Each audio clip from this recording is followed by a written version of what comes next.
നമസ്കാരം. ഋഷിപ്രോക്തം ചാനലിലെ ഇന്നത്തെ വീഡിയോയിലേക്ക് ഏവർക്കും ഹൃദ്യമായ സ്വാഗതം. മഹാശനി മാറ്റത്തെ കുറിച്ചാണ് പറയുന്നത്. ഇപ്പോൾ കുംഭം രാശിയിലാണ് ശനി നിൽക്കുന്നത്. അത് മാർച്ച് 28 വരെയാണ്. കുംഭൻ രാശിയിൽ നിന്ന് ശനി മീനം രാശിയിലേക്ക് മാർച്ച് 28 കടക്കുകയാണ്. ഒരു രാശിയിൽ ഏറെക്കാലം നിൽക്കുന്ന ഒരു ഗ്രഹം ശനിയാണ്. 2.5 വർഷക്കാലമാണ് ഏകദേശം ശനി ഒരു രാശിയിൽ നിൽക്കുക. ശനി സ്വക്ഷേത്രമായിട്ടുള്ള കുംഭം രാശിയിൽ നിന്ന് വിട പറയുമ്പോൾ അത് ഓരോ നക്ഷത്രക്കാർക്കും ഓരോ രാശിക്കൂറുകാർക്കും നേട്ടങ്ങളാണോ ഗുണമാണോ ഉണ്ടാകുക എന്നുള്ളതാണ് നമുക്ക് പരിശോധിക്കേണ്ടത്. ശനി സ്വന്തം രാശിയിൽ നിന്ന് സ്വാത്വിക ഗ്രഹമായിട്ടുള്ള വ്യാഴത്തിന്റെ രാശിയിലേക്കാണ് മാറുന്നത്. നല്ലത് ചെയ്യുമെന്ന് നമുക്ക് പ്രതീക്ഷിച്ചുകൊണ്ട് ഓരോ രാശിക്കൂറുകാരുടെയും അവരുടെ ഗുണദോഷങ്ങളെ നമുക്കൊന്ന് വിലയിരുത്തി നോക്കാം. ഓരോ രാശിക്കൂറുകാരും അറിഞ്ഞിരിക്കേണ്ട ശനിമാറ്റത്തിന്റെ ഫലങ്ങളും അവർ ഏതൊക്കെ കാര്യങ്ങളിൽ ജാഗരൂകരായിരിക്കണം എന്നുള്ള കാര്യങ്ങളുമാണ് ഈ വീഡിയോകളിൽ പ്രതിപാദിക്കുന്നത്. ഓരോ രാശിക്കൂറുകാരുടെയും പ്രത്യേകം വീഡിയോ നമുക്ക് പ്രത്യേകം ഫലങ്ങളെ പറഞ്ഞു പോകാം. ശനിയുടെ രാശിപ്പകർച്ച മാത്രം കൊണ്ട് ഒരു വ്യക്തിയുടെ സമ്പൂർണ്ണ ജാതകം അല്ലെങ്കിൽ ഭാവി കാര്യങ്ങൾ വിലയിരുത്തുക അസാധ്യമാണ്. മറ്റു ഗ്രഹങ്ങളുടെ എല്ലാം ചേർത്ത് വേണം അപ്രകാരം വിലയിരുത്താൻ.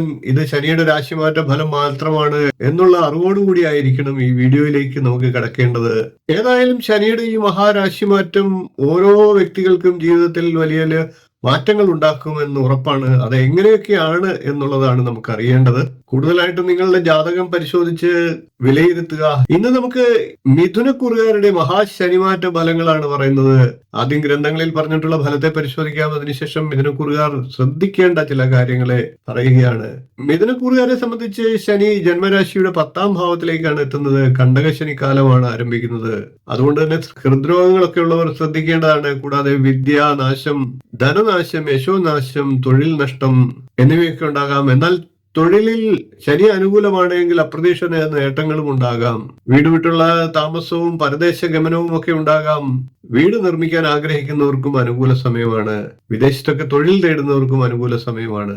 എന്നാൽ തൊഴിലിൽ അശ്രദ്ധ ഉണ്ടാകുക, തൊഴിലിൽ പ്രശ്നങ്ങൾ ഉണ്ടാകുക, അത് കാരണം ജീവിതത്തിൽ മറ്റു മേഖലകളിലും നഷ്ടങ്ങൾ ഉണ്ടാകുക എന്നിവയ്ക്കും സാധ്യതയുണ്ട്.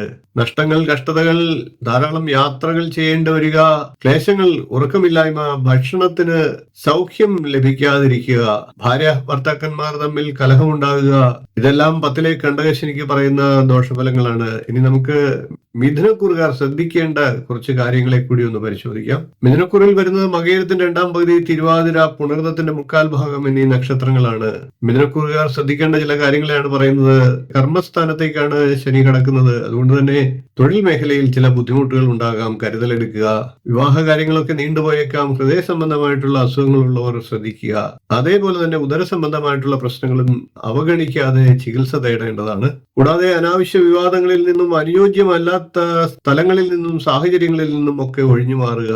അങ്ങനെ ചെയ്യുന്ന പക്ഷം ഒരു പരിധിവരെ പ്രശ്നങ്ങളെയൊക്കെ കുറയ്ക്കാൻ സാധിക്കും. കൂടാതെ കഠിനാധ്വാനം ചെയ്യുക.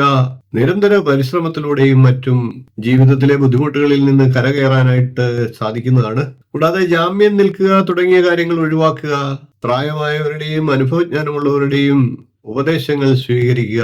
കഠിനാധ്വാനം ചെയ്യുന്നവരെ ശനിദേവന് ഇഷ്ടമാണ്. അതുകൊണ്ട് തന്നെ കണ്ടകശനി കാലത്ത് മിഥുനക്കൂറുകാർ കഠിനാധ്വാനം ചെയ്യുന്ന പക്ഷം ശനിപ്രീതി ഉണ്ടാകുന്നതാണ്. പൊതുവായി കണ്ടകശനി ബാധിക്കുന്ന മിഥുനക്കൂറുകാർ കർമ്മരംഗത്ത് തടസ്സങ്ങൾ ഉണ്ടാകാം, ശ്രദ്ധിക്കേണ്ടതാണ്.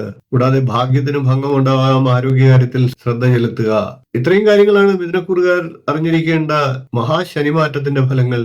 വീഡിയോ ഇഷ്ടപ്പെട്ടുവെങ്കിൽ ഒന്ന് ലൈക്ക് ചെയ്യുക, ഷെയർ ചെയ്യുക, ചാനൽ ഒന്ന് സബ്സ്ക്രൈബ് ചെയ്യുക, നിങ്ങളുടെ അഭിപ്രായം കമന്റായിട്ട് അറിയിക്കുക. അടുത്ത ദിവസം നമുക്ക് മറ്റൊരു വീഡിയോയുമായി കാണാം. നന്ദി, നമസ്കാരം, ശുഭദിനം.